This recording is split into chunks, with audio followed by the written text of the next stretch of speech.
If it wasn't for the Most High who was on my side, man, ain't no telling where I'd be. Can't nobody tell me nothing different. The Father's been good to me. So good to me. Yeah. Wave your hands if you feel me. I'm a witness. Yahweh's been good to me. So good to me. Every morning that I rise, I thank Yahweh that I'm living. Keep my enemies at bay and never leave without my fringes. 1611 with me cause I'm on a mission. Talking sheep, I pay the cost, me and my lines really live it. I don't need no glory, you don't have to know my story. Glad I made it out this world cause this world was never for me. I thought that I was. If it wasn't for the Most High who was on my side, man, ain't no telling where I'd be. Can't nobody tell me nothing different. The Father's been good to me. So good to me. Yeah. Wave your hands if you feel me. I'm a witness. Yahweh's been good to me. So good to me. Every morning that I rise, I thank Yahweh that I'm living. Keep my enemies at bay and never leave without my fringes. 1611 with me cause I'm on a mission. Talking sheep, I pay the cost, me and my lines really live it. I don't need no glory, you don't have to know my story. Glad I made it out this world cause this world was never for me. I thought that I was. If it wasn't for the Most High who was on my side, man, ain't no telling where I'd be. Can't nobody tell me nothing different. The Father's been good to me. So good to me. Yeah. Wave your hands if you feel me. I'm a witness. Yahweh's been good to me.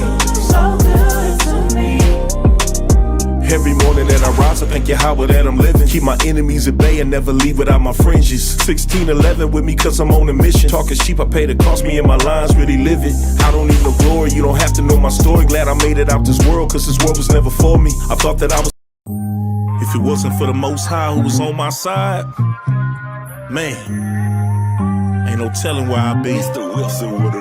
Can't nobody tell me nothing different. The Father's been good to me.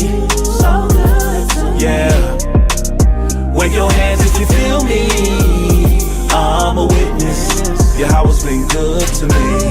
So good to me. Every morning that I rise, I thank Yahweh that I'm living. Keep my enemies at bay and never leave without my fringes. 1611 with me cause I'm on a mission. Talking sheep, I pay the cost, me and my lines really live it. I don't need no glory, you don't have to know my story. Glad I made it out this world cause this world was never for me. I thought that I was. If it wasn't for the Most High who was on my side, man, ain't no telling where I'd be. Can't nobody tell me nothing different. The Father's been good to me. So good to me. Yeah. Wave your hands if you feel me. I'm a witness. Yahweh's been good to me. So good to me. Every morning that I rise, I thank Yahweh that I'm living. Keep my enemies at bay and never leave without my fringes. 1611 with me cause I'm on a mission. Talking sheep, I pay the cost, me and my lines really live it. I don't need no glory, you don't have to know my story. Glad I made it out this world cause this world was never for me. I thought that I was. If it wasn't for the Most High who was on my side, man, ain't no telling where I'd be. Can't nobody tell me nothing different. The Father's been good to me. So good to me. Yeah. Wave your hands if you feel me. I'm a witness. Yahweh's been good to me. So good to me. Every morning that I rise, I thank Yahweh that I'm living. Keep my enemies at bay and never leave without my fringes. 1611 with me cause I'm on a mission. Talking sheep, I pay the cost, me and my lines really live it. I don't need no glory, you don't have to know my story. Glad I made it out this world cause this world was never for me. I thought that I was. If it wasn't for the Most High who was on my side, man, ain't no telling where I'd be. Can't nobody tell me nothing different. The Father's been good to me. So good to me. Yeah. Wave your hands if you feel me. I'm a witness. Yahweh's been good to me. So good to me. Every morning that I I rise, I thank Yahweh that I'm living. Keep my enemies at bay and never leave without my fringes. 1611 with me cause I'm on a mission. Talking sheep, I pay the cost, me and my lines really live it. I don't need no glory, you don't have to know my story. Glad I made it out this world cause this world was never for me. I thought that I was. If it wasn't for the Most High who was on my side, man, ain't no telling where I'd be. Mr. Wilson would've known. Can't nobody tell me nothing different. The Father's been good to me. So good to me. Yeah. Wave your hands if you feel me. I'm a witness. Yahweh's been good to me. So good to me. Every morning that I rise, I thank Yahweh that I'm living. Keep my enemies at bay and never leave without my fringes. 1611 with me cause I'm on a mission. Talking sheep, I pay the cost, me and my lines really live it. I don't need no glory, you don't have to know my story. Glad I made it out this world cause this world was never for me. I thought that I was. If it wasn't for the Most High who was on my side, man, ain't no telling where I'd be. Mr. Wilson would've known. Can't nobody tell me nothing different. The Father's been good to me. So good to me. Yeah. Wave your hands if you feel me. I'm a witness. Yahweh's been good to me. So good to me. Every morning that I rise, I thank Yahweh that I'm living. Keep my enemies at bay and never leave without my fringes. 1611 with me cause I'm on a mission. Talking sheep, I pay the cost, me and my lines really live it. I don't need no glory, you don't have to know my story. Glad I made it out this world cause this world was never for me. I thought that I was. If it wasn't for the Most High who was on my side, man, ain't no telling where I'd be. Mr. Wilson would've known. Can't nobody tell me nothing different. The Father's been good to me. So good to me. Yeah. Wave your hands if you feel me. I'm a witness. Yahweh's been good to me. So good to me. Every morning that I rise, I thank Yahweh that I'm living. Keep my enemies at bay and never leave without my fringes. 1611 with me cause I'm on a mission. Talking sheep, I pay the cost, me and my lines really live it. I don't need no glory, you don't have to know my story. Glad I made it out this world cause this world was never for me. I thought that I was. If it wasn't for the Most High who was on my side, man, ain't no telling where I'd be. Mr. Wilson would've known. Can't nobody tell me nothing different. The Father's been good to me. So good to me. Yeah. Wave your hands if you feel me. I'm a witness. Yahweh's been good to me. So good to me. Every morning that I rise, I thank Yahweh that I'm living. Keep my enemies at bay and never leave without my fringes. 1611 with me cause I'm on a mission. Talking sheep, I pay the cost, me and my lines really live it. I don't need no glory, you don't have to know my story. Glad I made it out this world cause this world was never for me. I thought that I was. If it wasn't for the Most High who was on my side, man, ain't no telling where I'd be. Mr. Wilson would've known. Can't nobody tell me nothing different. The Father's been good to me. So good to me. Yeah. Wave your hands if you feel me. I'm a witness. Yahweh's been good to me. So good to me. Every morning that I rise, I thank Yahweh that I'm living. Keep my enemies at bay and never leave without my fringes. 1611 with me cause I'm on a mission. Talking sheep, I pay the cost, me and my lines really live it. I don't need no glory, you don't have to know my story. Glad I made it out this world cause this world was never for me. I thought that I was. If it wasn't for the Most High who was on my side, man, ain't no telling where I'd be. Mr. Wilson would've known. Can't nobody tell me nothing different. The Father's been good to me. So good to me. Yeah. Wave your hands if you feel me. I'm a witness. Yahweh's been good to me. So good to me. Every morning that I rise, I thank Yahweh that I'm living. Keep my enemies at bay and never leave without my fringes. 1611 with me cause I'm on a mission. Talking sheep, I pay the cost, me and my lines really live it. I don't need no glory, you don't have to know my story. Glad I made it out this world cause this world was never for me. I thought that I was. If it wasn't for the Most High who was on my side, man, ain't no telling where I'd be. Mr. Wilson would've known. Can't nobody tell me nothing different. The Father's been good to me. So good to me. Yeah. Wave your hands if you feel me. I'm a witness. Yahweh's been good to me. Thank you, Howard, that I'm living. Keep my enemies at bay and never leave without my fringes. 1611 with me cause I'm on a mission. Talking sheep, I pay the cost, me and my lines really live it. I don't need no glory, you don't have to know my story. Glad I made it out this world cause this world was never for me. I thought that I was. Shalom, shalom, Israel. How y'all doing? Blessed, blessed. All praises to the Most High for allowing us to be here again. Tonight is another segment of Stick to the Script in the Classroom. And the title of tonight's lesson is The Sovereignty of the Most High God. God has a name because the word God is just a title. So the God that we're talking about is the only true and living God. And his name is Yahweh. Yahweh is his name in the Paleo Hebrew. And that means the self-existent one. All right?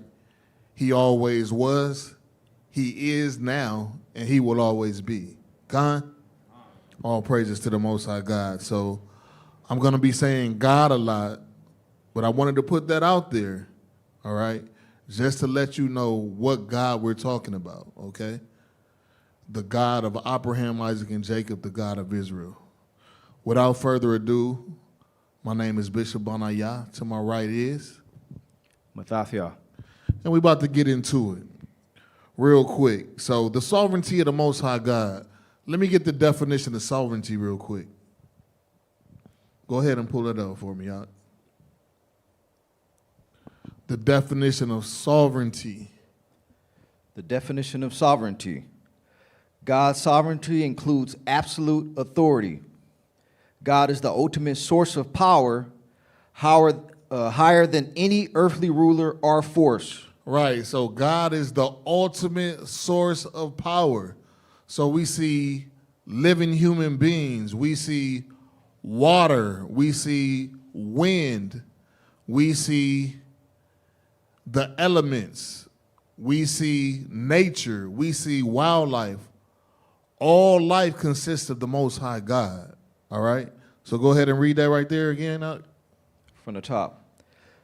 God's sovereignty includes absolute authority. Absolute authority, right? It's non-negotiable. He doesn't share his authority with anyone. Go ahead. God is the ultimate source of power, higher than any earthly ruler or force, with the right and ability to do anything he chooses. With the right and ability to do anything he chooses. All right, so we're talking about outright absolute power, dominion, supremacy, all of these things. Con? All praises. So let's get right to it. The book of Proverbs chapter 16. And we're going to start at verse 1. Let me get there. Proverbs 16 and verse 1. And this is the kind of lesson that excites me. Because the Most High God, he doesn't need an introduction. But the fact that his name has always reigned throughout the earth, as far as we can go back, as far as we can remember, from generation to generation, even before the book of Genesis was written, the Most High was here. So he doesn't have a birth certificate. He'll never have a death certificate again. He always was. He is present right now, and he will always be. So that right there, that boggles my mind. I don't know if it excites you like it excites me, but I'm excited about this lesson tonight. All right, so let's get right to it. The book of Proverbs, chapter 16, and give me verse 1. This is the book of Proverbs, chapter 16, verse 1. The preparations of the heart in man. The preparations of the heart in man, because we know the heart to be the mind, according to the Bible, all right? So there's a lot of decision making that we do. We choose certain things, we plan certain things, but the Bible just said the preparations of the heart in man, read on. And the answer of the tongue is from Yahweh. It's from who? Yahweh. So guess what?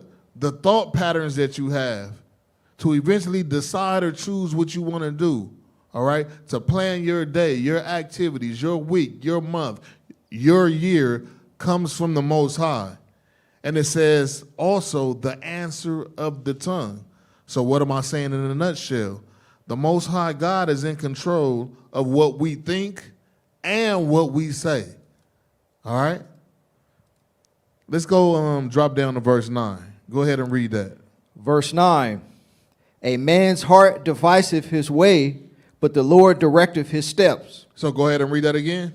A man's heart deviseth his way, but the Lord directeth his steps. So again, you plan your way, right? But it says the Most High eventually directeth your steps. So you can have all the plans that you want to have, all right? Eventually, if the Most High God wants you to redirect those plans or cancel those plans, things just seem to come up, right?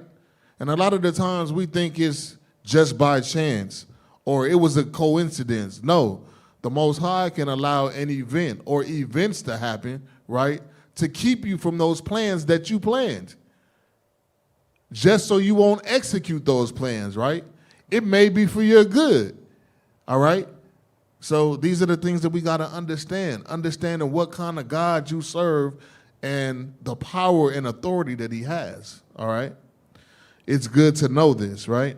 So again, the Most High God is in control of what we think and what we say, and he's in control of what we do and the decisions that we make, although we plan and choose or we plan and decide. That's the aspect of free will that we have.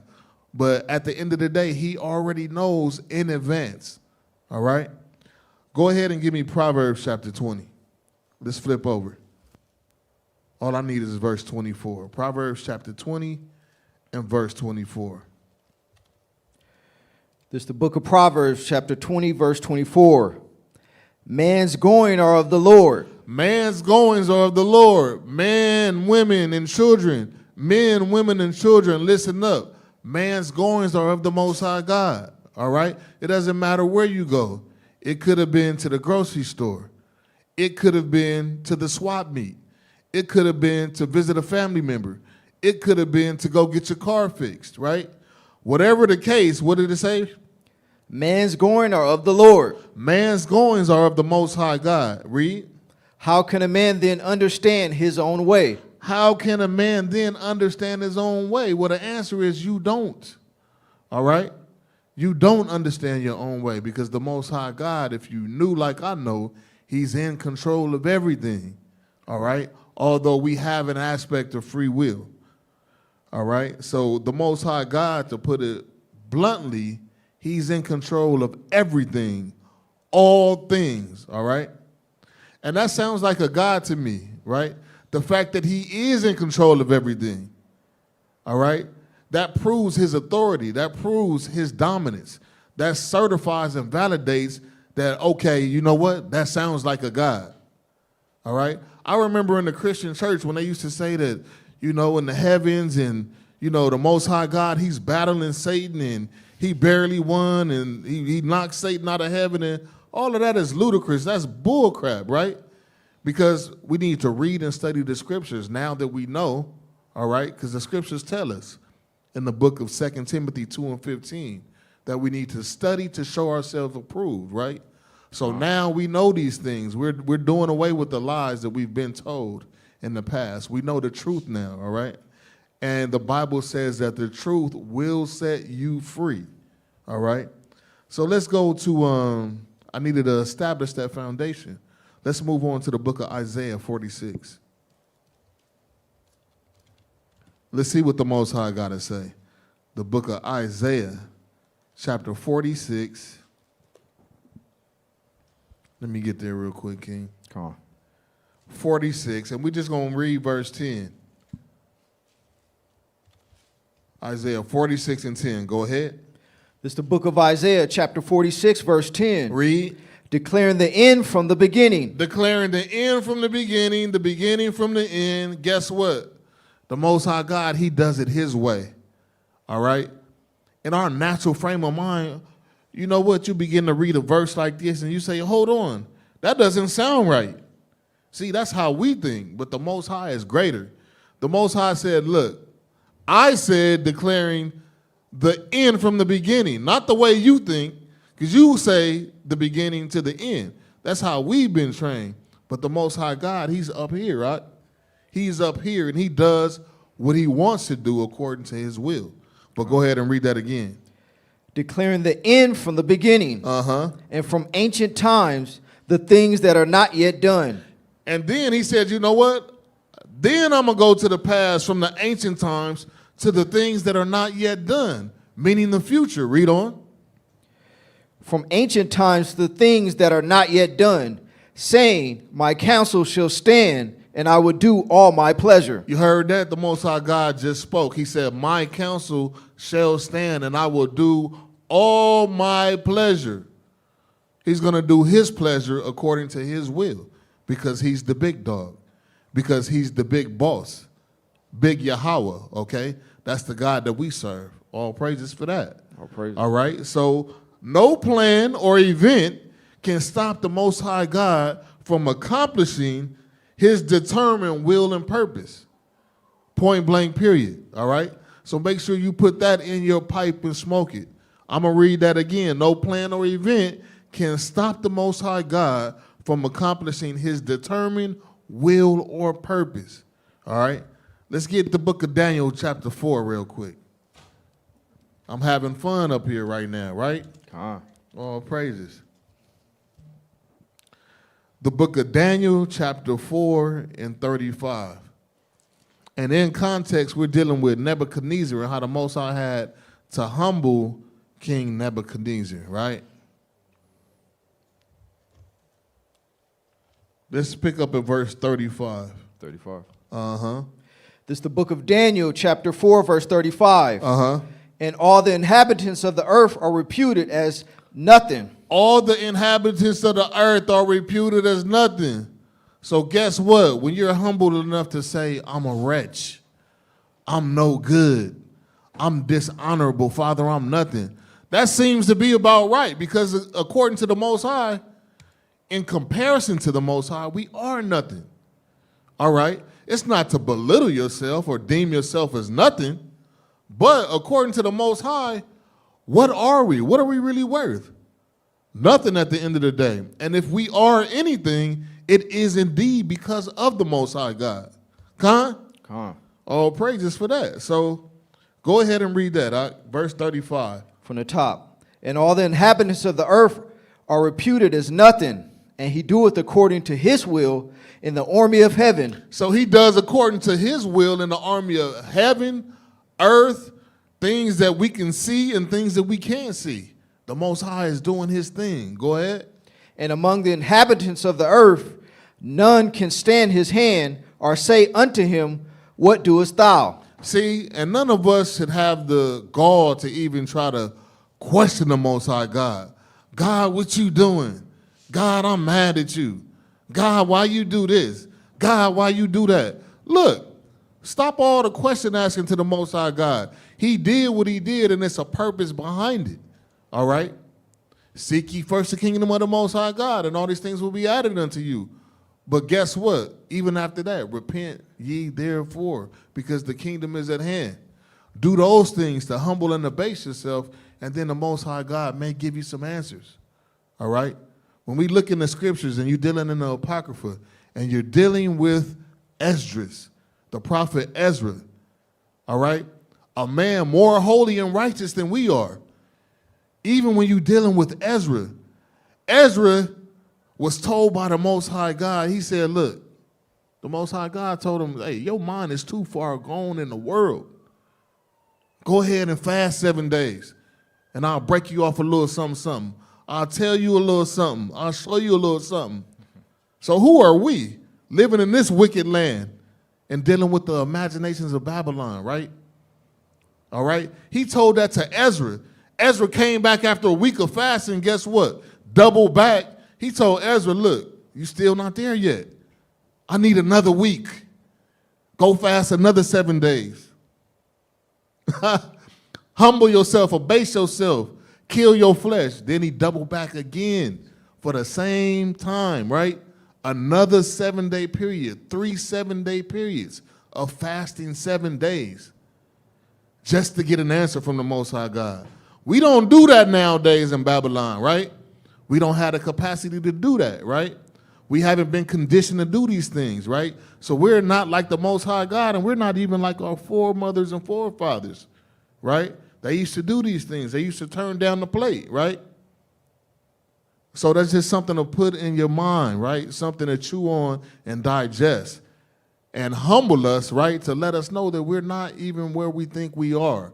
We have a long way to go, right? Con. So was that all of that? Con. That was all of that. Daniel 4:35. So con. So the Most High God has the power to control everything, and he may or choose to allow certain events or circumstances to happen, right? But listen here. He might give humans freedom to make their own decisions, but he remains sovereign over the final outcome. He remains sovereign over the final outcome, meaning he knows the end-all, be-all, all right? What does this include? Again, it includes the weather, the nature, the wildlife, human decisions, nations, good and even evil, right? Which the Most High God uses for his ultimate purpose. So why did I say all of that? I said it to say this. Find out the purpose of why the Most High God did what he did. Those are the questions that you need to be answering the Most High God. Asking the Most High God. Don't ask him why he did it and, oh, I'm mad at God right now because, he did this to mama and daddy and this and that. No, the thing is, let's get some answers to our questions from the Most High God, right? And the way that we do that is to find out the purpose why he did what he did.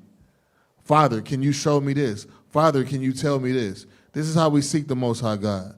All right, give me Isaiah 55.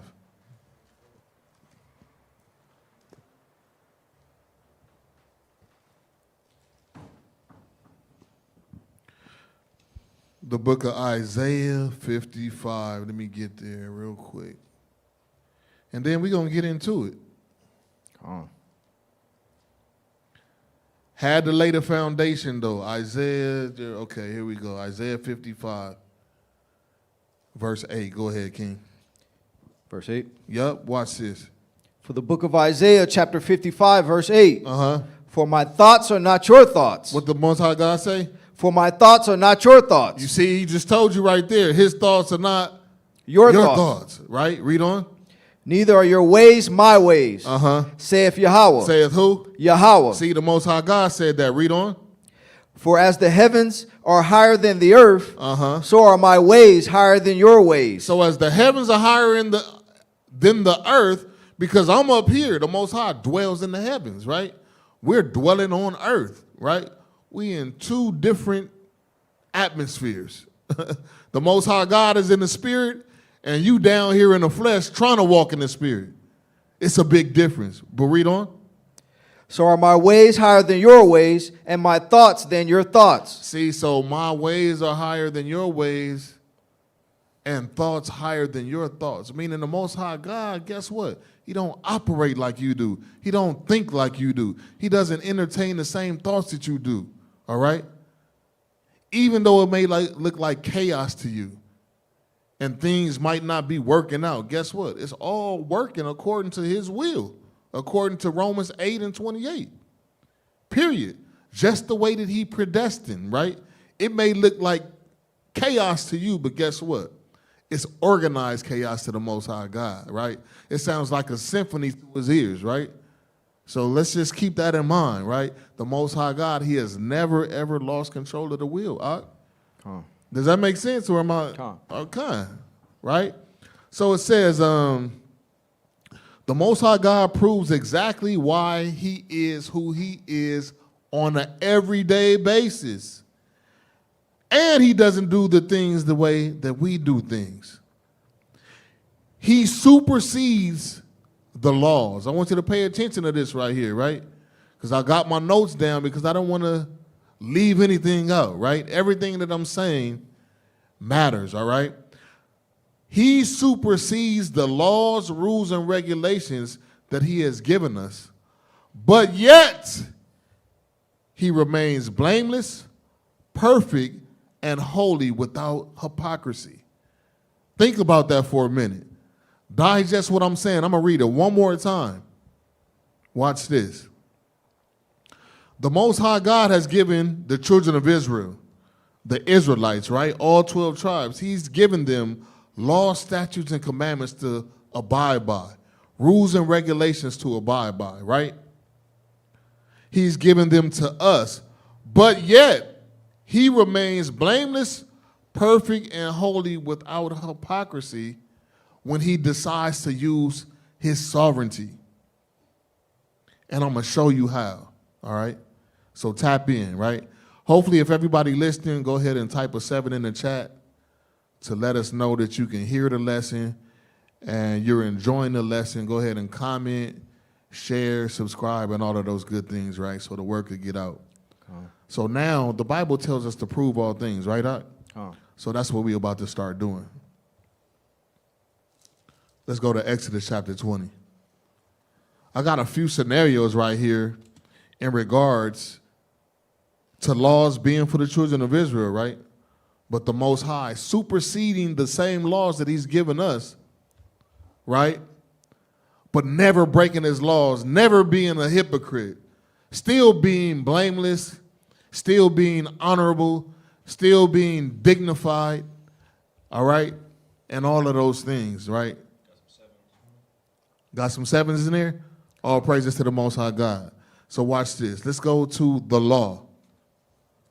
The law of Moses, right? We know that the 10 Commandments are in the book of Exodus chapter 20 and also Deuteronomy chapter 5, just for a quick fun fact. But we're going to go to Exodus 20 and read verse 13. Go ahead. This is the book of Exodus, chapter 20, verse 13. Read that. Thou shalt not kill. Thou shalt not commit adultery. So read 13 again. Thou shalt not kill. What does it say? Thou shalt not kill. All right, so that's where we're at. That's the law that we're dealing with right now. That's the law for the children of Israel, right? Khan? That's for us to follow. That does us well, right? Not only in our nation, but just say the heathens decide to follow this as well. It's a good worldwide universal law. Khan? Even if the Gentiles and the heathens decide to keep these commandments, it's a good thing. Although the laws were only given to Israel, right? So read that again one more time, verse 13. Verse 13, thou shalt not kill. So what am I saying? Thou shalt not kill or murder is written in the law, guess what? For us. It's for us. It's for the nation's sake. It's for humanity's sake. It's for the overall betterment and overall good of the world. All right? That people just don't kill or murder for no reason. All right? The Most High God, he supports self-defense. All right? He supports a man protecting his family, his wife, and his children. That's not what we're talking about. We're talking about cold-blooded murder, killing. All right? Salakia. So that's what we're dealing with. So we know that that's the law that we just read, Exodus 20 and 13. Now let's deal with the sovereignty of the Most High God. That law is for us, right? Right. Now watch this. Let's go to 1 Samuel 2 and 6.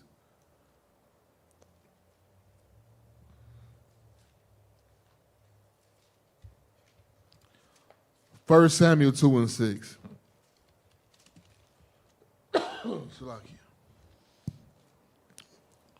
Go ahead and read.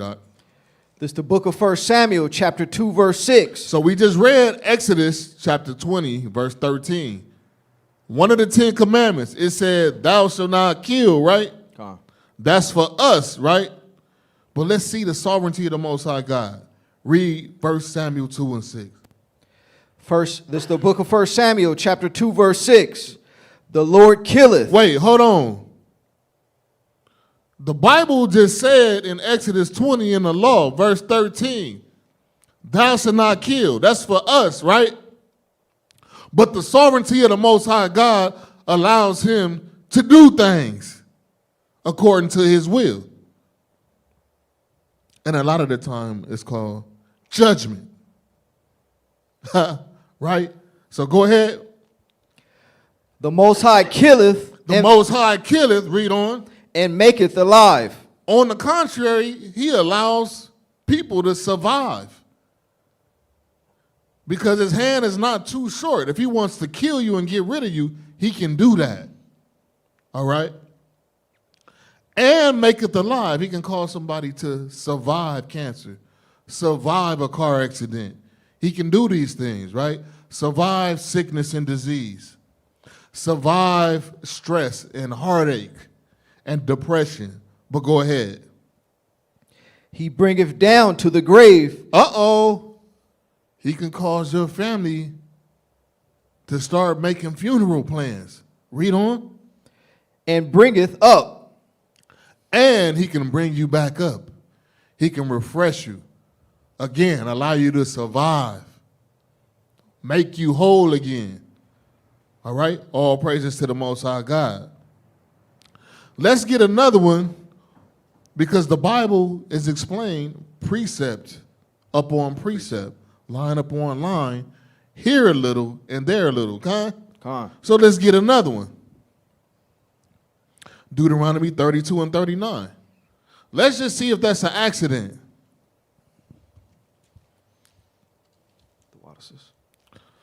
Deuteronomy chapter 32, verse 39.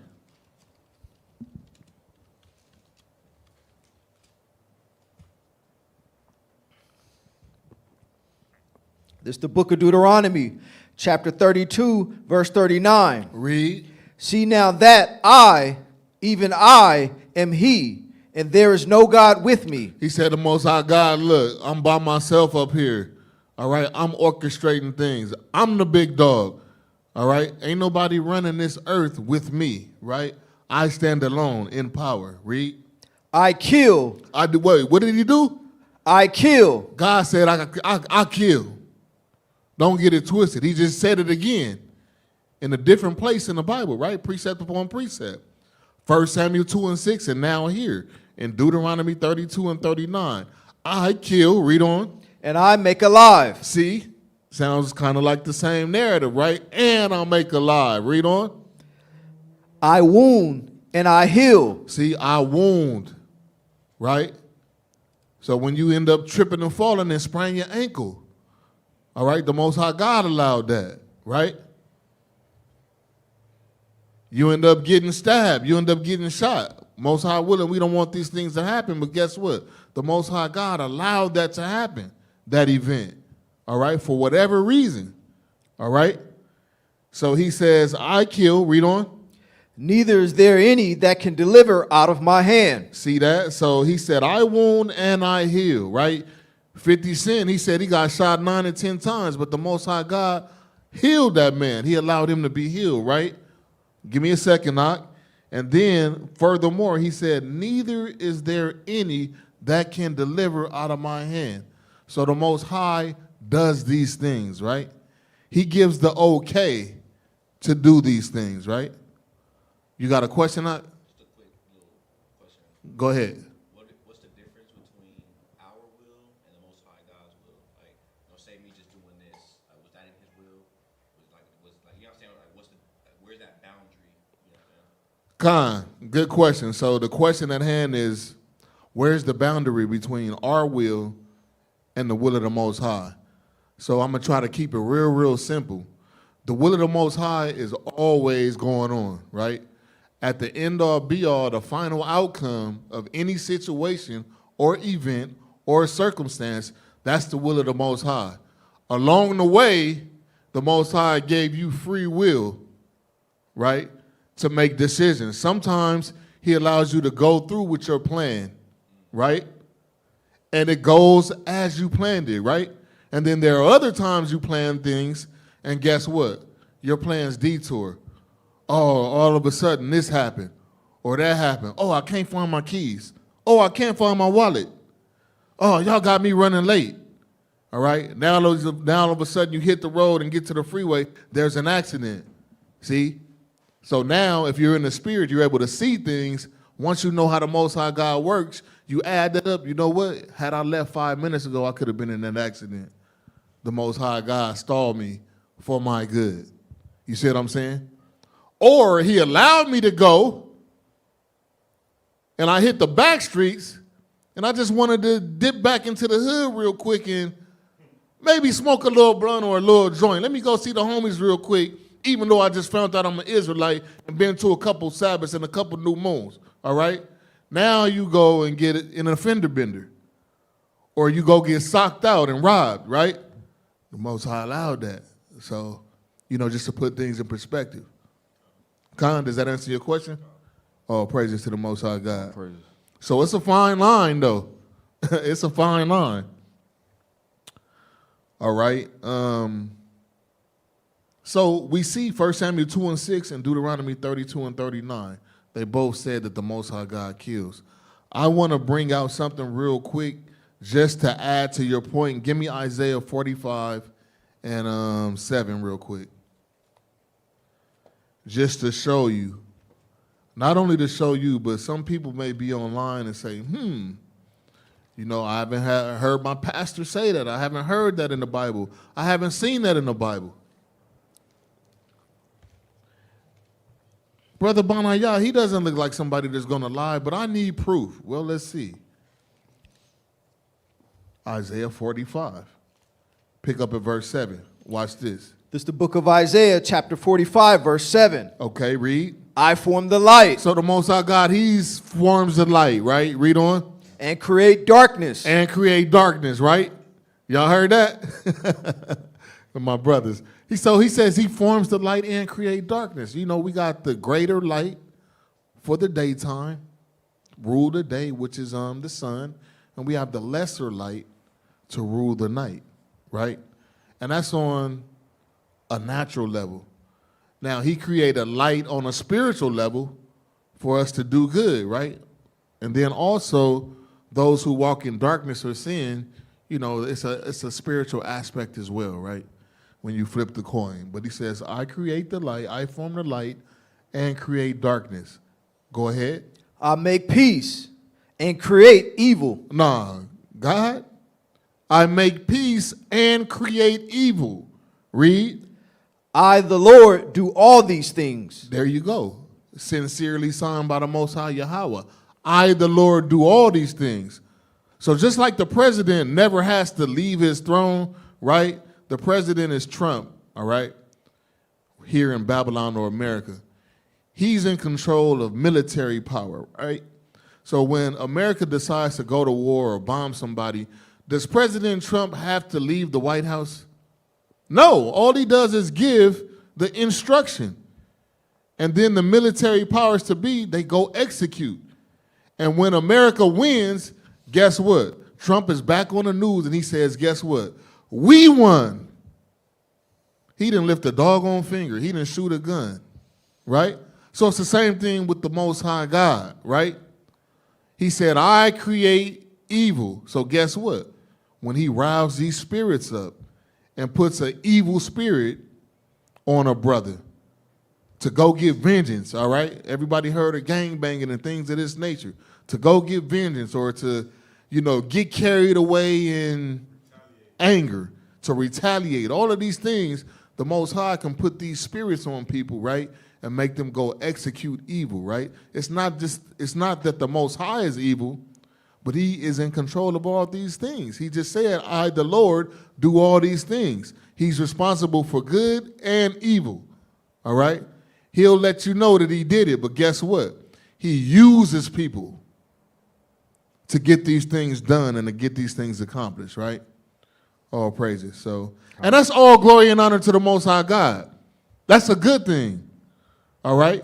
To know that the Most High God is in control, because guess what? That should bring the fear out of you. That should make you fear the Most High God. Understanding that he's not all love like you've been taught in the Sunday Christian church, all right?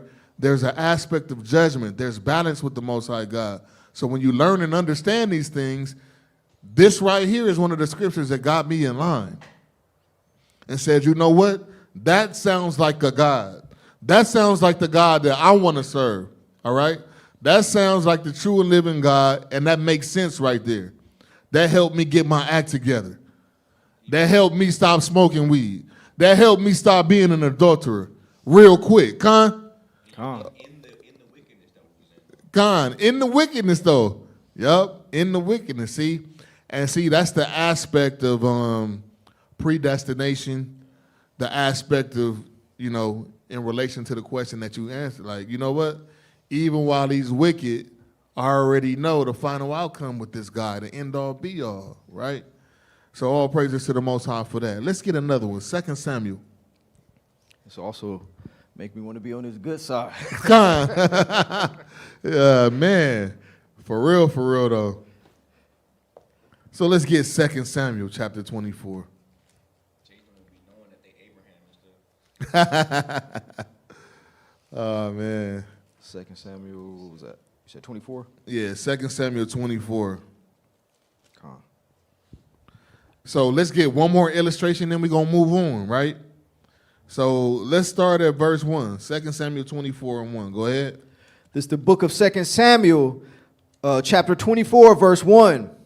And again, the anger of the Lord was kindled against Israel. All right, that's something that you got to remember because this is the context. This is verse 1 in this chapter. This is the context for the whole chapter. And what did it say? Read that again. And again, the anger of the Lord was kindled against Israel. So it started off and said, God is angry at the children of Israel. Right? Read on. And he moved David against them to say, go number Israel and Judah. You see that? And he moved David. He didn't move David from on a physical standpoint, right? He moved David in the members of his mind and made David think to number the children of Israel, all right? Or made David plan or decide to number the children of Israel. See, that's the sovereignty of the Most High God, all right? Read on. For the king said to Joab, the captain of the host, which was with him, go now through all the tribes of Israel, from Dan even to Beersheba, and number ye the people, and I may know the number of the people. Right. So what king are we talking about? We talking about King David, right? We talking about King David right there. Joab was the leader of the military, but go ahead and read.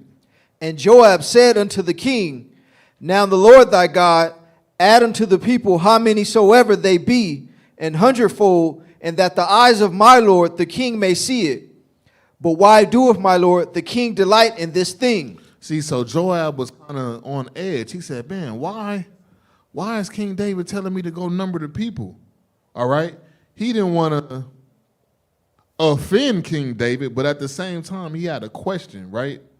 He said, how many soever they be, 100-fold. So you want to go number the people, I'm having some doubts, but you know what? You are the king at the end of the day, so let me go ahead and follow your command, but go ahead and read. Notwithstanding the king's word prevailed against Joab and the captains of the host. And Joab and the captains of the host went out from the presence of the king to number the people of Israel. Right, to do what he was told, because he was instructed by King David, go do a census, go number the people. Read on. And they passed over Jordan and pitched in Aurora on the right side of the city that lieth in the midst of the river of Gad toward Jazer. Then they came to Gilead and to the land of Tatim Hashai, and they came to Denjaan and about to Zidon, and came to the stronghold of Tyre and to all the cities of the Hivites and of the Canaanites, and they went out to the south of Judah, even to Beersheba. So when they had gone through all the land, they came to Jerusalem at the end of 9 months and 20 days. Right, so it took them 9 months and 20 days to number all of Israel, right? Read on. And Joab gave up the sum of the number of the people unto the king. And there were in Israel 800,000 valiant men that drew the sword, and the men of Judah were 500,000 men. Right, so these were men of war, all right? Read on. And David's heart smote him after that he had numbered the people. And David said unto the Lord, I have sinned greatly, and Hold on right there. So it said, and David's heart smote him, right? His heart, his mind was pricked because he knew he was operating in the flesh, right? The Most High God didn't tell you to do this census, right? So at this point, he understood, like, you know what, I did all that just because I'm prideful. Just because I'm thinking about numbers.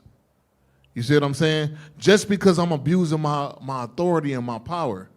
All right? I'm up here numbering Israel, a census, all right, of mighty, valiant men of war. Guess what? And the Most High God didn't even instruct me to do that, because there are times back in the scriptures, right, where the Most High God gave specifics to men of Israel to give a census to Israel, right? And they followed that detailed instruction, but this wasn't the case here, all right? King David decided to do his own thing. But go ahead and read verse 10 again from the top. And David's heart smote him after that he had numbered the people. And David said unto the Lord, I have sinned greatly in that I have done, and now I beseech thee, O Lord, take away the iniquity of thy servant, for I have done very foolishly. See that? So he's admitting his wrongdoing, right? All right, so always keep in mind, because we're going to continue a few more verses, but keep in mind in verse 1 how, again, it said the anger of the Most High was kindled against Israel. The Most High was already mad at Israel as a nation before King David did this. Keep that in mind. Read on. For when David was up in the morning, the word of the Lord came unto the prophet Gad, David's seer, saying, Go and say unto David, Thus saith the Most High, I offer thee 3 things. Choose thee one of them, and I may do it unto thee. He said, look, man, for every action there's a reaction. Guess what? Judgment got to come. So you got to pick one of these 3, right? A, B, or C. What is it going to be? Let's see. Go ahead and read. So Gad came to David and told him, and said unto him, Shall 7 years of famine come unto thee in thy land? That was the first option for judgment, right? And the thing about the Most High God, he always sends a prophet to the king. That prophet come and deliver. When that prophet come, and you in leadership and rulership, and you a king, and you ain't doing right, you already know he's sent by the Most High God. It's either you done something good, or you about to get your butt towed up. David already knew what it was. And he knew not to buck up against the Most High or the prophet, right? Or the prophet, right? Because when you come up against the prophet, you come up and disrespect the Most High God, right? And that's how people get hurt. Go ahead and read. Shall 7 years of famine come unto thee in thy land? Right, so 7 years of famine, you want that? Go ahead and read. Or wilt thou flee 3 months before thine enemies while they pursue thee? Or you want to be pursued by your enemies for 3 months. Should I send the Edomites after you? What should I do? All right? Cold thing, though. Should I send the Ammonites after you, the Moabites after you, the Hittites, the Jebusites? Go ahead and read. Or that there be 3 days pestilence in thy land? Or the last option is, do you want 3 days pestilence in the land? Go ahead and read. Now advise and see what answer I shall return to him that sent me. He said, go ahead and think about it. Go ahead and read. And David said unto Gad, I am in a great strait. Hey, David said to the prophet, I don't know which one to choose. They all sound bad. Go ahead and read. Let us fall now into the hand of Yahweh. Father, it's up to you anyway. It's all up to you. I'm not going to decide, Father. It's on you. Read on. For his mercies are great, and let me not fall into the hand of a man. Hey, so by default, he gave the Most High his honor, right? He said, Father, you great in your ways, right? I deserve this judgment. But then he said, at the end, by default, he eliminated one. And he said, let me not fall into the hand of man. So which one did he eliminate by default? Number 2, which was don't let me be chased by my enemies for 3 months, right? So the Most High God in his magnificence, let's see what he did. Go ahead and read the next one. And David said unto Gad, I am in a great strait. Let us fall now into the hand of the Lord, for his mercies are great, and let me not fall into the hand of man. Verse 15. So the Lord sent a pestilence upon Israel from the morning even to the time appointed. So by default, which one was chosen?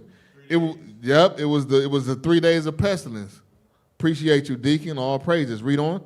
And there died of the people from Dan even to Beersheba 70,000 men. How many? 70,000 men. How many? 70,000 men. You see that? You see what happens when you disrespect the Most High God, right? The Most High God subsequently was already hot at Israel for an underlying reason. It didn't even give the reason at the top of the chapter in 24:1 why. It just said the Most High was already hot at Israel. Now I'm going to move King David. King David did some BS. Now all y'all in trouble. This is what I'm talking about with the sovereignty of the Most High God. See how the Most High controlled all these affairs? And then guess what? Innocent Israelites got hurt. 70,000 of them because of the pride of David. You see what I'm saying? So these are the things that we need to pay attention to. All right? The sovereignty of the Most High God allows him to kill 70,000 Israelites as a judgment because of King David's sin. But what does the Bible say in Exodus 20:13? Thou shalt not kill. But I said, that's for us. But when the Most High God decides to kill, guess what?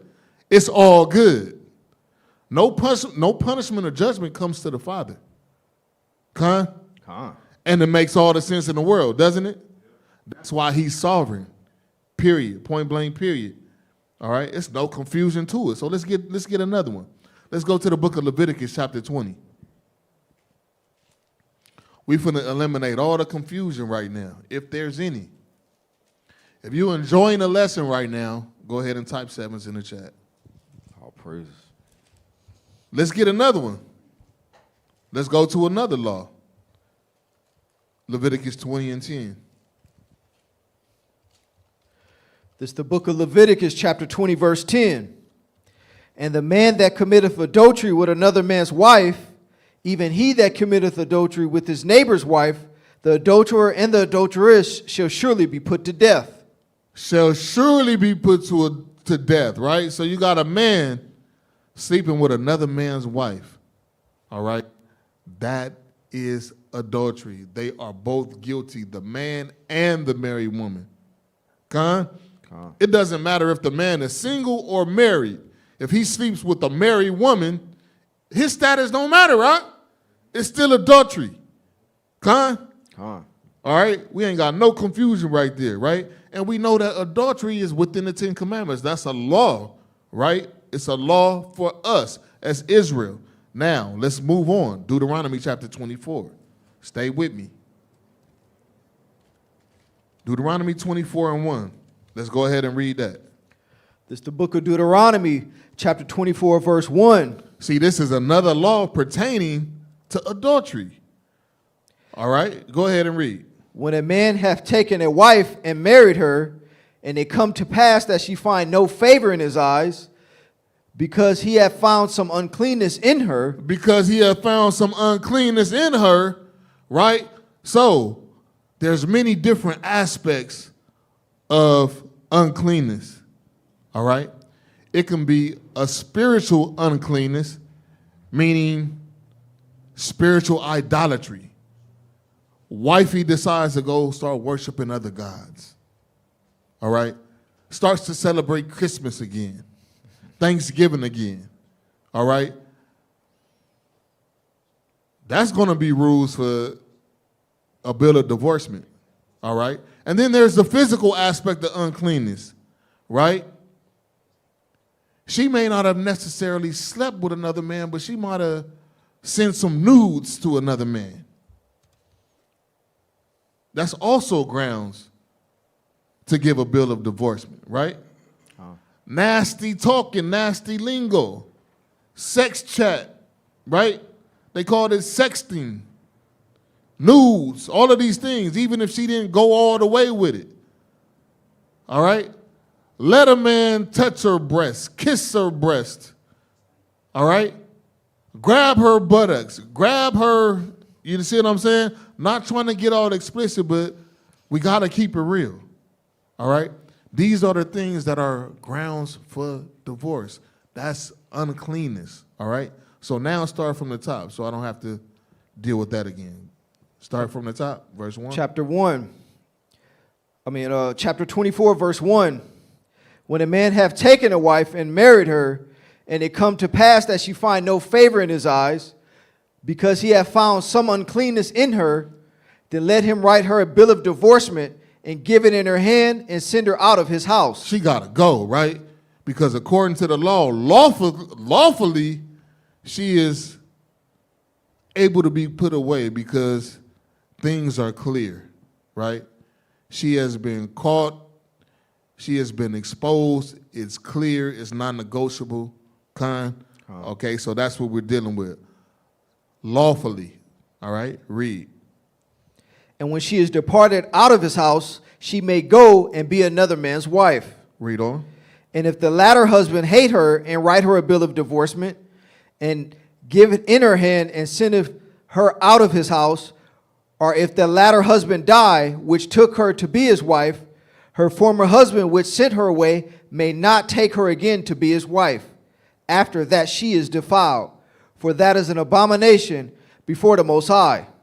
And thou shalt not cause the land to sin, which the Most High thy God give thee for an inheritance. So in a nutshell, a wife cannot lawfully be put away and divorced from her husband, then remarry a new husband, and the new husband die, right? She cannot go back to the first husband that already lawfully put her away because of uncleanness. She can't try to double back, all right? That's against the law. And the Most High God called it an abomination and said that she is defiled. But when you deal in Israel nowadays, some brothers do that. I love her so much, I'm going to take her back. You see what I'm saying? After she's committed adultery, after she's been used up by another man, now you want her back. You can't do that. All right? The scripture says she is defiled. All right? Watch this. Jeremiah 3:8. Stay with me now.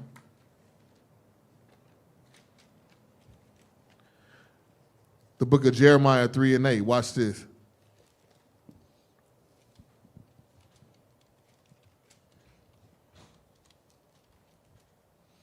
This is the book of Jeremiah, chapter 3, verse 8. And I saw, when for all the causes whereby backsliding Israel committed adultery, I had put her away. So we dealing with the Most High God now. And you got to remember the title of this lesson as we going through it, because I don't want you to miss it. The title of the lesson is the sovereignty of the Most High God. So that law was for us as Israelites, right? Thou shalt not commit adultery. Then in Deuteronomy 24, 1 through 4, it went into detail in a different, scenario and said, hey, if you do this and he puts you away for uncleanness and you get remarried again, and then the second husband die, right, and put you away, woman, you can't go back to the first husband. All right? And the man should stand for the laws of the Most High God and say, you know what, I can't take you back. You can't be weak, brother. All right? Because you're hindering your opportunity at the kingdom by doing what you want to do. That's unlawful. All right? But read on. So now we're here dealing with the children of Israel in Jeremiah chapter 3, right? And 8. Read it again. And I saw, when for all the causes whereby backsliding Israel committed adultery, I had put her away and given her a bill of divorce. Yet her treacherous sister Judah feared not, but went and played the harlot also. So we dealing with the northern kingdom. The northern kingdom was being addressed as whores, as idolaters, because we went and started serving other gods, right? Idolatry, right? And then the Most High God said on top of that, Judah, which is the southern kingdom, you wasn't no better. You did the same thing. Both the northern and southern kingdom. I'm going to give y'all a bill of divorce and put you away. You were my people, but now you are not my people. Right? Because you serving other gods. So northern and southern kingdom played the harlot and committed idolatry, which is spiritual idolatry or spiritual adultery against the Most High God. It's both. I appreciate you, though. Now watch this. Let's drop down. Go to verse 11. Verse 11. And the Most High said unto me, the backsliding Israel have justified herself more than the treacherous Judah. Go and proclaim these words toward the north, and say, Return, thou... Wait. Say what? Return. What? Return. Can we do that, though? That first husband that put her away and then she went and got defiled and slept with another man and he died. Can that man say, return, wife? Nah. So read that again from the top. 12. Go and proclaim these words towards the north, and say, Return, thou backsliding Israel, saith the Lord. Saith who? Saith the Lord. Uh-huh. And I will not cause mine anger to fall upon you, for I am a merciful, saith Yahweh, and I will not keep anger forever. You see that? You see how merciful the Most High God is? All right? He divorced us, but guess what? He took us back. And he did it many, many times, according to the scriptures. He did it many, many, many, many, many, many times, according to the scriptures. We turn away from the Most High God, right? We ask for forgiveness, we cry out, and then the Most High forgives us and takes us back. And he continues to do it up until this day. All right? But go ahead and read. Watch this. Only acknowledge thine iniquity, that thou hast transgressed against the Lord thy God, and hast scattered thy ways to the stranger under every green tree, and ye not obeyed my voice, saith Yahweh. He said, if you just acknowledge your wrongdoing, if you just repent and acknowledge your sin, he said, I'll take you back. But you can't be up under every green tree. You can't you can't sit on everybody's lap, Israel. You can't serve other gods, Israel. You can't continue to do that. Here's the kicker right here, verse 14. Read on. Turn, O backsliding children, saith the Lord. For I am married unto you. He said, why did he say turn? Because what? I'm married unto you. You still my wife, Israel. You still belong to me. See, we can't do that, but the Most High God can, because he's sovereign. Read on. And I will take you, one of a city, two of a family, and I will bring you to Zion. He said, I'm going to clean you up, and I'm going to take you, one of a city or two of a family, and I'm going to bring you to the kingdom. Even though you've been in this whoredom, even though you turned your back to me, serving other gods, time and time and time again, committing spiritual idolatry, fornication, and adultery against me. You see the nature of the Most High God?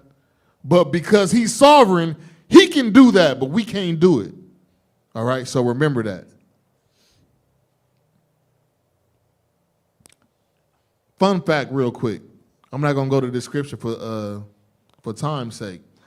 But what about when King David committed adultery? Everybody remember that? What was supposed to happen according to the law? Death. He was supposed to be put to death. This ain't the New Testament. Christ hadn't come and shed his blood yet. He was supposed to be put to death. There's people that was put to death for working on the Sabbath, picking up sticks, and all kind of other stuff. But guess what? The Most High God had mercy on him, right? So instead of putting him to death, it's not like King David didn't suffer. He still suffered, all right? He lost the baby because not only did he commit adultery, what else did he do?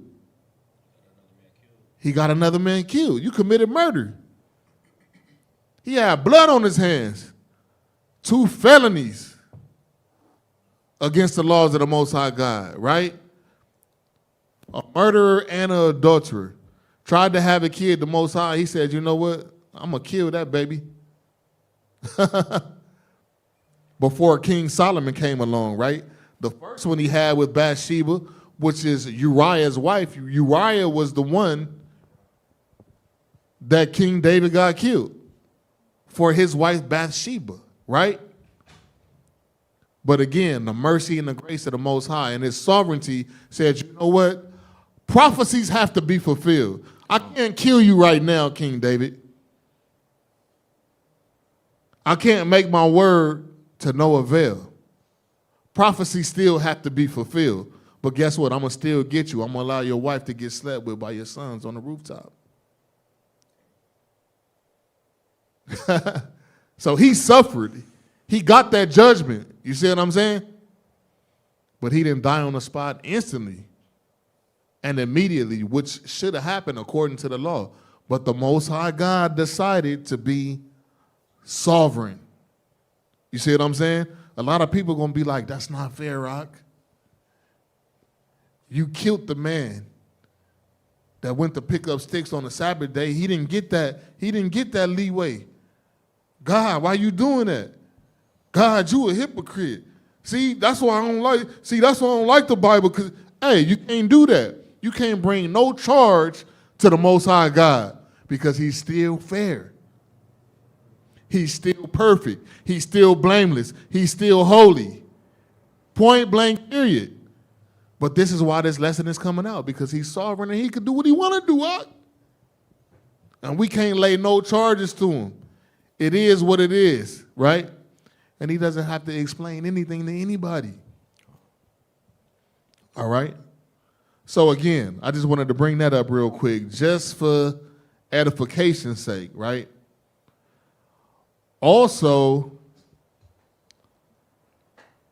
to add to that, not only did He spare his life and didn't put King David to death instantly, He spared his life, and then He eventually called him a man after my own heart. An adulterer and a murderer, He called him a man after my own heart.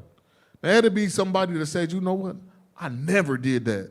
I never committed adultery, and I never murdered nobody. And God didn't call me a man after His own heart. Why would He call David that? Because the Most High knows what you don't know. Mm-hmm. That's why.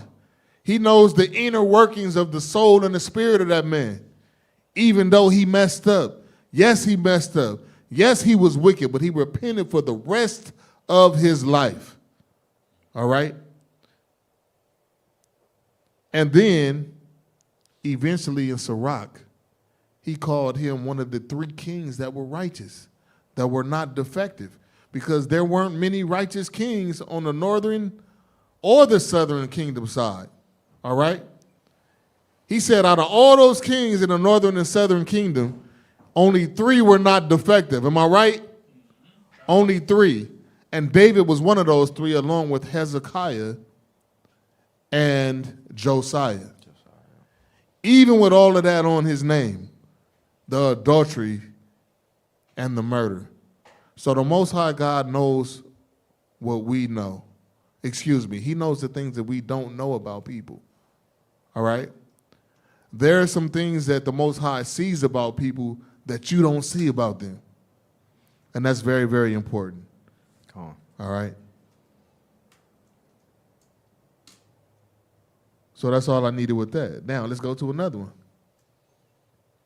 So we could drive the point home. And we almost done. But our people got to understand the power and the magnitude of the Most High God. He's not to be played with. Leviticus 19 and 17. Maybe somebody might see the Most High God in a different light and perspective tonight. Maybe He may earn your fear. Because you should fear Him. And if you didn't, before this lesson started, hopefully you do. Come on. Before this lesson ends. Leviticus 19, right? Let's read 17 and 18. Go ahead. This is the book of Leviticus, chapter 19, verse 17. Thou shalt not hate thy brother in thy heart. Thou shalt in any wise rebuke thy neighbor and suffer sin upon him. In any wise, you shall rebuke or correct your neighbor when he's wrong, right? And not suffer sin upon him. All right? Read verse 18. Thou shalt not avenge nor bear any grudge against the children of thy people. The children of your people are those of your kind, those of your nation, those of your race. In our case, it's other Israelites, right? The Bible says don't avenge or revenge or have grudges against other Israelites, right? Why? Read on. But thou shalt love thy neighbor as thyself. I am Yahweh. See, the Most High God said we need to love our people, right? Sincerely signed, Yahweh, all right? So watch this. That's in the law, right? We're supposed to love our people. We can't hate our people, right? That law states Israelites cannot hate their own people, other Israelites, whether they are law keepers or not. Even if they're not law keepers, you can't hate them. You can't hate your people. All right? Let's get 1 John 3 and 15.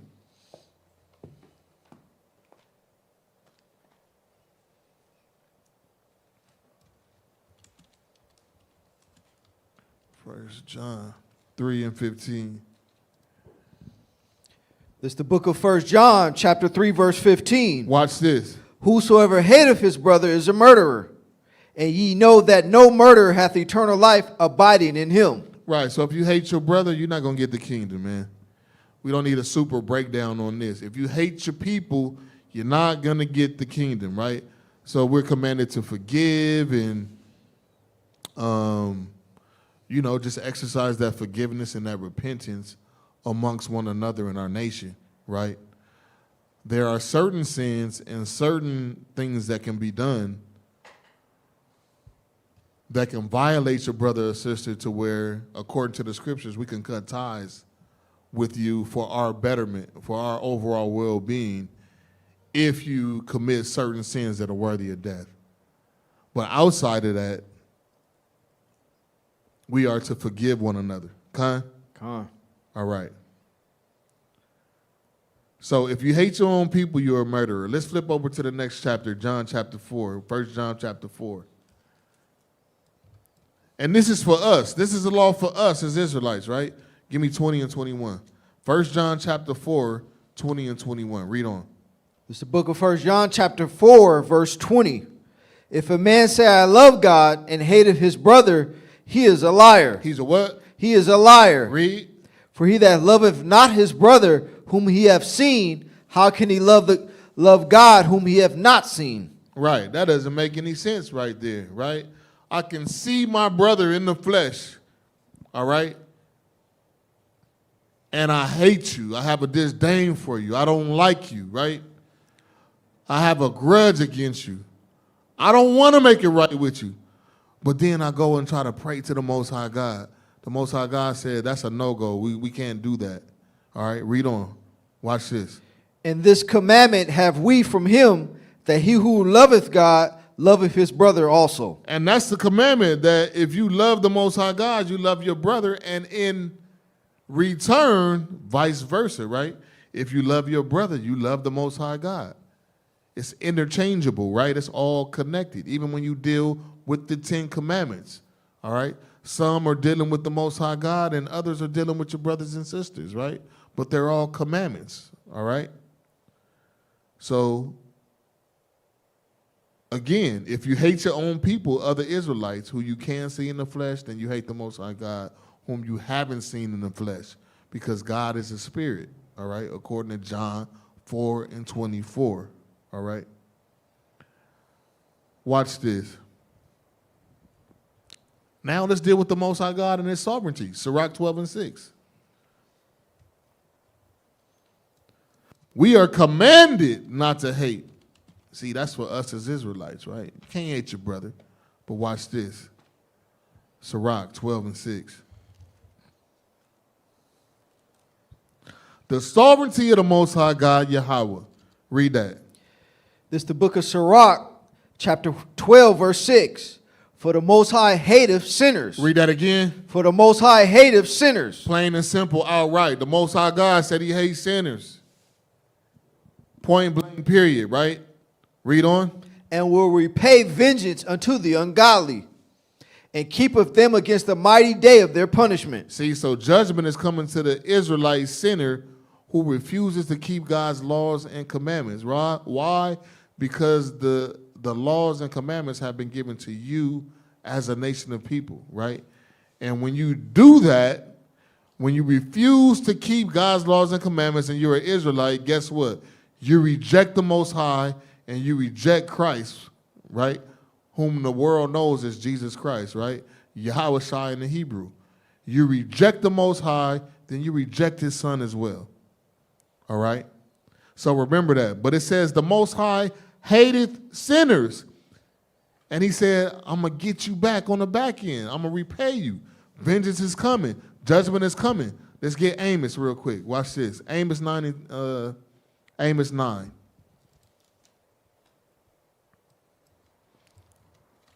Amos chapter 9 and 8. 9 and 8. Yeah. This is the book of Amos, chapter 9, verse 8. Behold, the eyes of the Lord God are upon the sinful kingdom, and I will destroy it from off the face of the earth, saving that I would not utterly destroy the house of Jacob, saith the Lord. He said, I'm going to destroy this place off the face of this earth, this sinful kingdom. I got to get rid of it. But he said, guess what? Saving or accept that I will not utterly destroy the house of Jacob.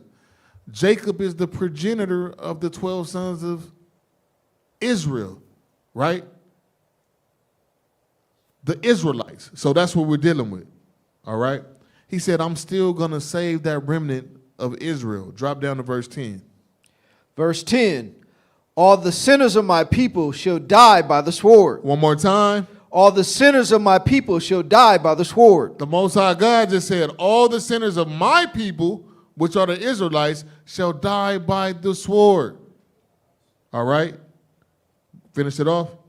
Which say, the evil shall not overtake nor prevent us. You know what? Ain't nothing going to happen. Right? But that's a lie. All right, so now let's go back.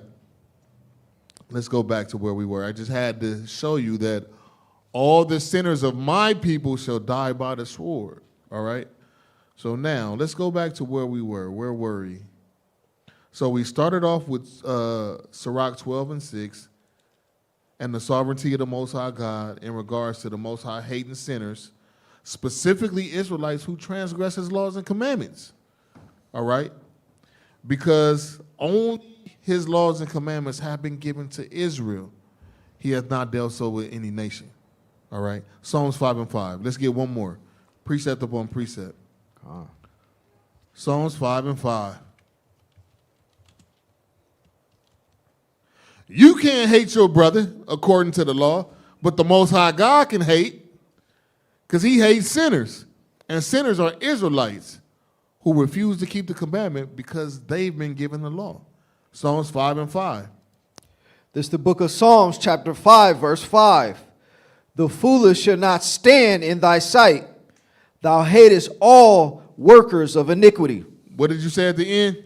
Thou hatest all workers of iniquity. The foolish shall not stand in the presence or the sight of the Most High God. Thou hatest all workers of iniquity. He hateth all workers of iniquity. Point blank, period. All right? Wisdom of Solomon 14 and 9.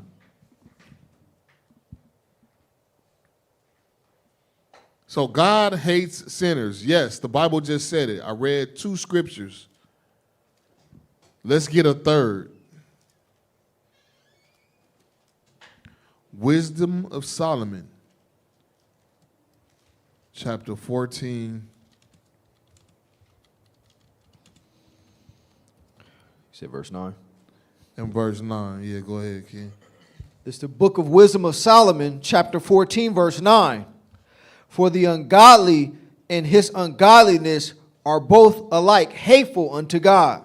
For the ungodly, that's the person that's ungodly or unrighteous. And they're what? For the ungodly and his ungodliness are both alike hateful unto God. You see that? So what is that saying? Basically, it's saying the sin and the sinner. The Most High God hates the sin and the sinner. He said, I hate them both. One more time. For the ungodly and his ungodliness are both alike hateful unto Yahweh. For the ungodly, which is the sinner, and his unrighteousness or ungodliness, which are the sins that he commits, the lifestyle of iniquity that he lives, are both hateful unto God. That's it. All right, we're not going to beat a dead horse. All right, it's plain and simple, plain upon tables, right? So again, that's showing that the Most High God not only hates sin, but he hates the sin and the sinner. And he has that right to hate because he's the one and only true and living God. And he exercises his sovereignty according to his will, all right? And nobody can correct him or any of those things. Complain to him, make him feel bad, none of those things. He's still righteous, all right? Let's go to the last topic, last one, Ecclesiastes. After the book of Proverbs. So are we seeing the sovereignty of the Most High God as we're going through this lesson? I hope everybody's understanding how real the Most High God is, how powerful the Most High God is, how divine the Most High God is, all right? It shouldn't be any question moving forward if you're an Israelite and you're really hearing this lesson, paying attention to this lesson, locked into this lesson, that you move forward without fearing him the way that you should. You should be repenting and start trying to keep the next Sabbath ASAP if I was you. Which chapter verse? Ecclesiastes 3 and 20. 3 and 20. This is the book of Ecclesiastes, chapter 3, verse 20. Read. All go unto one place, all are the dust, and all turn to dust again. Hey, we all go to one place, all flesh and blood, men, women, and children. If you got a body, a fleshly body, the scripture just said we all go to one place, right? At the end of the day, when you breathe your last breath, guess what? Because the Bible says that we all understand that the day of doom is coming, that we have to experience death at one point or another. Con. So watch this. All are of the dust, and all turn to dust again. They go back to the dust. All right? Men, women, and children are from the dust and will return to the dust again when they die. Let's get Hebrews 11 and 5. That's been known since mankind has been created. All right? It doesn't matter what nation you're from, right? Israelite or Gentile, this applies, right? But the Most High God has had some special cases because he is sovereign. And we got to pay attention to that. You said, I said Hebrews, right, Art? Yeah, Hebrews. Let me get there real quick. 11? Yeah, Hebrews 11. I want verse 5. Hebrews 11, okay. You're good to go when you get there, too. All right, it's the book of Hebrews, chapter 11, verse 5. Read. By faith, Enoch was translated that he should not see death. Uh-oh, see? Look at the Most High doing what he wants to do again. All right? Because the scriptures aren't hypocritical. He's not saying one thing over here and now it's confusing. He's not the author of confusion. All right? But now we have the understanding. What did it say? Read it again. By faith, Enoch was translated that he should not see death. That he should not see death. See, the first precept that we read, we had the understanding that all flesh must return to the dust, where it came from, right? But here it's saying that Enoch, by faith, was translated that he should not see death. Read on. And was not found, because God had translated him, for before his translation he had this testimony that he pleased God. Why? Because he was righteous. Because he pleased the Most High God in all of his ways. The Most High God said, man, that brother out there, he's so outstanding. He's so set apart. Let me remove him from, I don't want him to get tainted. There's too much evil and wickedness down there. Come up hither with me. Wouldn't that be something? I'm trying to get that righteous right there. You feel me? Father, translate me. Come get me. But we got some work to do, though, right? But it could happen, though. It happened before. All right? Go ahead and read verse 6. But without faith, it is impossible to please him. You see that? Because the last part of verse 5, it says, Enoch pleased God. He pleased the Most High. That's why it got translated. But read verse 6 again. But without faith, it is impossible to please him. Right, so we got to be devoted to the Most High God. That's the faith that he's talking about. Read on. For he that cometh to God must believe that he is, and that he is a rewarder of them that diligently seek him. And he is a rewarder of them that diligently seek him. You have to believe in the reward. You have to believe in the prophecy. You have to believe what the Most High says about what is coming, right? For the elect, for those who endure to the end. Now let's get Sirach 44 and 16. So the sovereignty of the Most High God allowed Enoch to be translated or transported, whichever one you want to use, right? And not see a physical death. Man, that's something. You said 44 and 16? Con, let me get there real quick. Yep. Sirach 44 and 16. Give me one quick second, Salakia. You got it. All right, go ahead, King. This is the book of Sirach, chapter 44, verse 16. Read. Enoch pleased the Lord and was translated. See, it was that simple. He pleased the Most High God. He wasn't dibbling and dabbling, 1 foot in and 1 foot out and in the gray area. All right? He understood. Read. He understood the assignment and the mission. Read on. Being an example of repentance to all generations. So just like Yahushua was an example of repentance, you can see his walk and say, hey, man, that's something that you know what? I need to covet the best gifts. That brother right there is on point. All right? I want to move like that. I want to walk like that. I want to be righteous like that, right? Just like Yahushua, so was Enoch in that regards to righteousness, right? So it said, Enoch pleased the Most High and was translated, being an example of repentance to all generations. He was an example, so let us be that same example.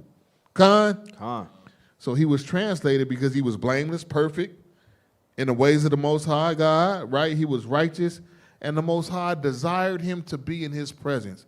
What if the Most High God calls you a friend and desires you to be up there with him? That's a high calling right there. That's big work. Let's work for that right there, All right. 2 more scriptures. Give me 2 Kings. Watch this. Was Enoch the only one? Nope. Let's go to 2 Kings, chapter 2.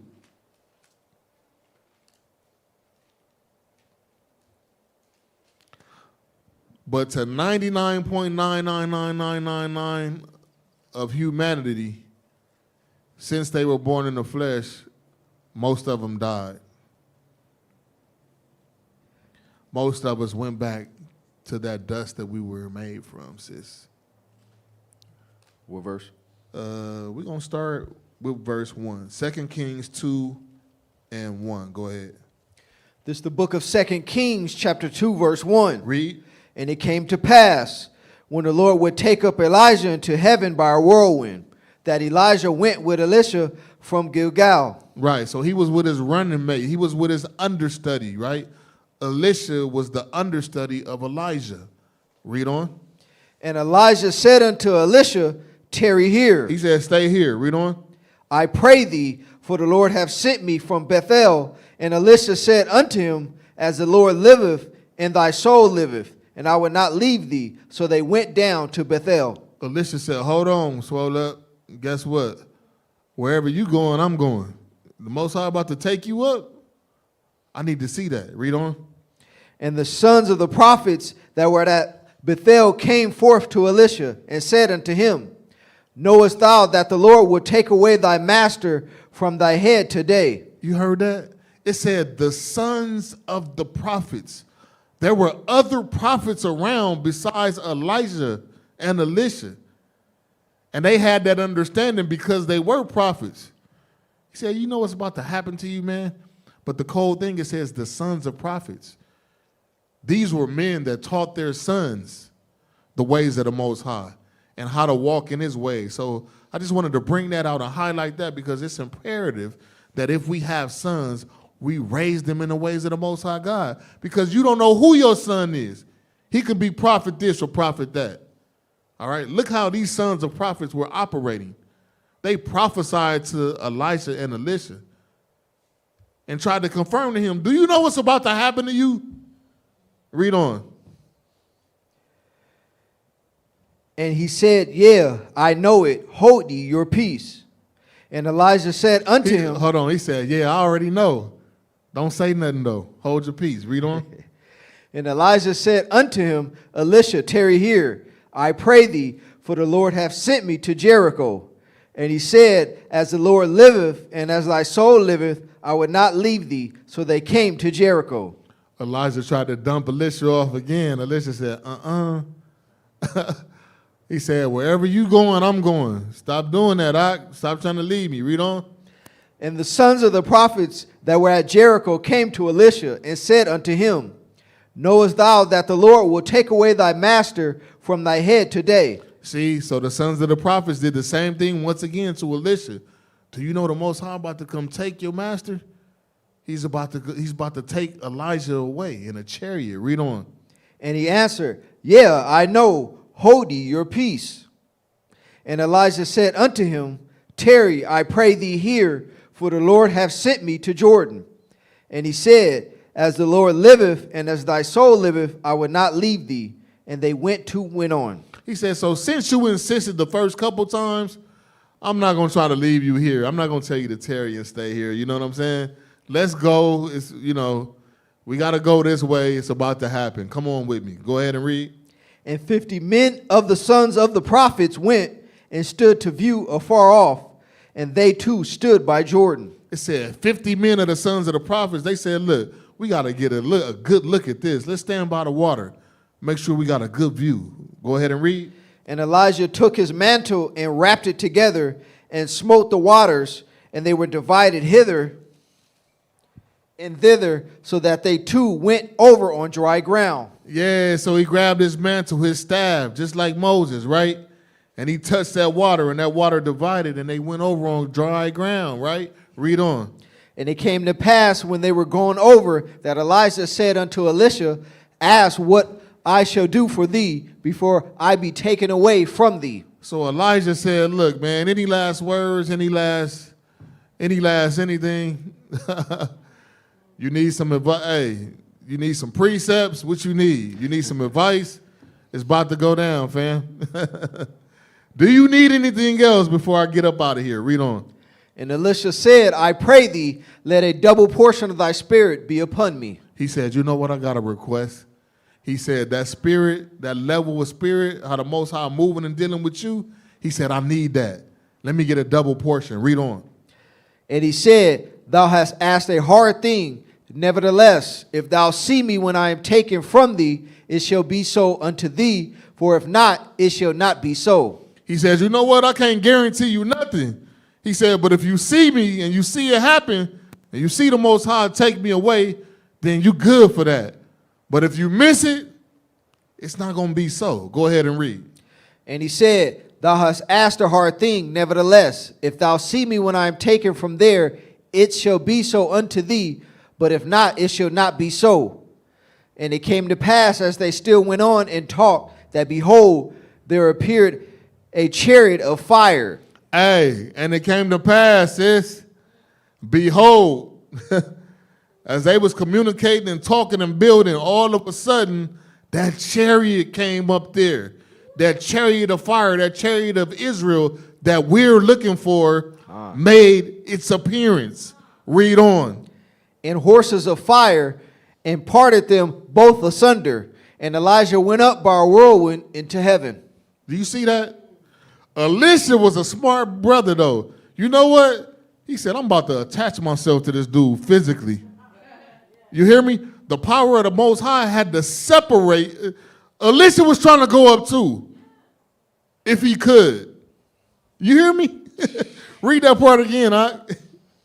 And it came to pass, as they still went on and talked, that, behold, there appeared a chariot of fire and horses of fire, and parted them both asunder. And separated them and parted them asunder. He had to disconnect that brother from that other brother. I want to go too. Oh, praises. Read. And Elijah went up by a whirlwind into heaven. Into the heaven, right? Read on. Last one. And Elisha saw it, and he cried. And Elisha saw it, and he cried. The same thing we will probably do. Con, read. my father, the chariot of Israel and the horsemen thereof. And he saw him no more, and he took hold of his own clothes and rent them into pieces. He said, my father, my leader, my spiritual guide, he gone. Did a Hulk Hogan on him, huh? Yeah. Oh, praises to the Most High God. Imagine the kind of different emotions that he was going through. You know, it was a glorious sight to see, number one. Number two, he wanted to go, but he still wasn't hating on Elijah. You know what I'm saying? Elijah, you deserve that. He had so many range of emotions going on. Is it going to happen to me? Am I going to get that double portion? It was, oh, man. Give me my last one. Let me get Romans chapter 9. So the sovereignty of the Most High God allowed the prophet Elijah to be taken up by a whirlwind or chariot of Israel because the Most High thought it meet or thought it was right to honor him, watch this, and confirm him and validate him and his ministry as a prophet, servant, and friend of the Most High God openly in front of his predecessor, Elisha, and other prophets. He was confirmed openly. So that gave Elisha a boost of confidence. It boosted his confidence in the Most High God. It proved the sons of the prophets to be true prophets and true men of the Lord because they prophesied to him what was going to happen. All right? And then I'm sure there were some bystanders, maybe further away, that could have possibly seen it. I'm not trying to add to the scriptures, but I'm just trying to use my imagination. And if so, what did it do for their faith? Watching that from a distance as an Israelite. It's going to make your walk more straight and more narrow, more serious, more fearful of the Most High God. Con? Man, last scripture, the book of Romans.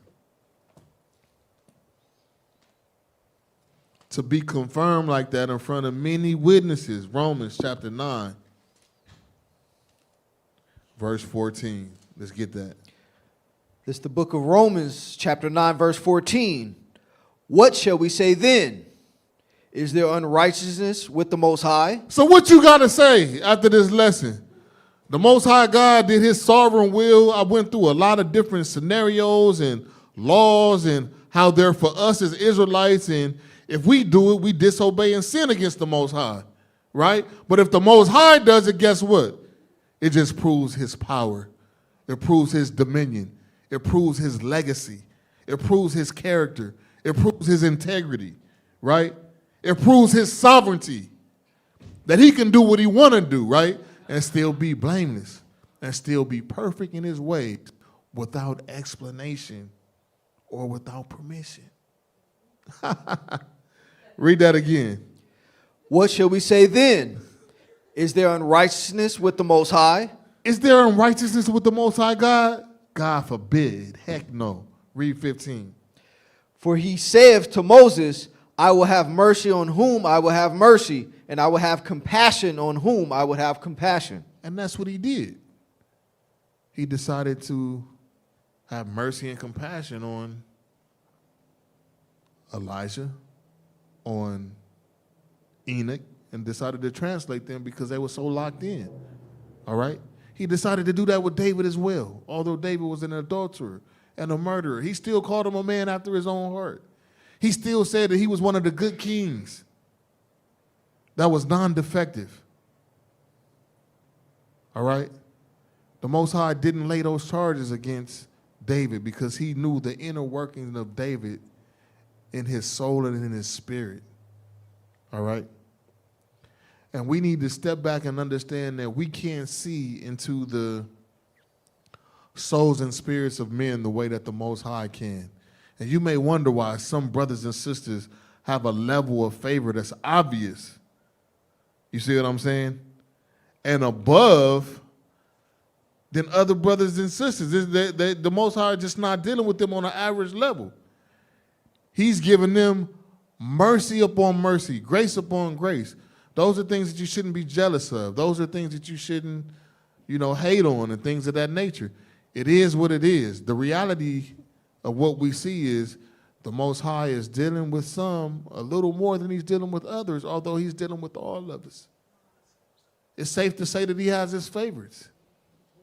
But that is what it is. He can do that because he's the sovereign God, the God of Abraham, Isaac, and Jacob, the God of Israel. That's all I got.